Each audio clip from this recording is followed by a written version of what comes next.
Akiaria hindi ya kigomono kia ataramu a utonga wa bururi kaunti-ini ya Mombatha, Ndindi Nyoro augite ngombo iria bururi urari woe kuma nja wa bururi ni inyihitio. Tumepunguza deficit. Deficit ni ile pesa ukipangia bajeti hauoni inatoka wapi, lakini unapanga kutumia. So haswa inaenda kwa kukopa. Vile tumefanya ni kuscale down expenditure ya government. Mulisikia juzi rais alitangaza ya kwamba shirika za umma zipunguze ile inaitwa recurrent expenditure by 30%.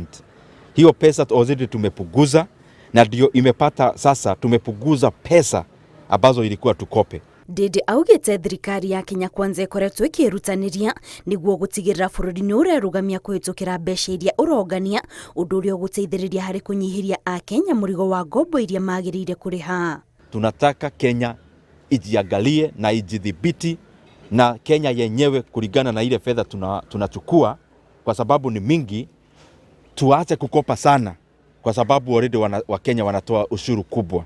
And what we want to do is to remove intergenerational inequity. You know, when you borrow now for people to enjoy now, you are overburdening Kenyans who are not yet born.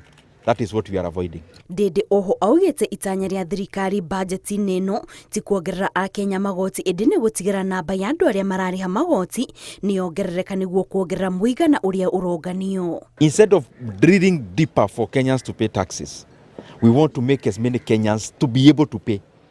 That is why if you look at the allocation of the money we are giving, is to elevate people who are already below the radar, to be able to be facilitated to have more income, so that when you have more income, you can contribute to the taxes. Shikaro cia muingi cia kwarĩrĩra bajeti ino ya mwaka wa kigina wa 2024 na 2025 itanyitwo kwambĩrĩria tarĩki 15 nginyagia tarĩki 18 mweri uyu.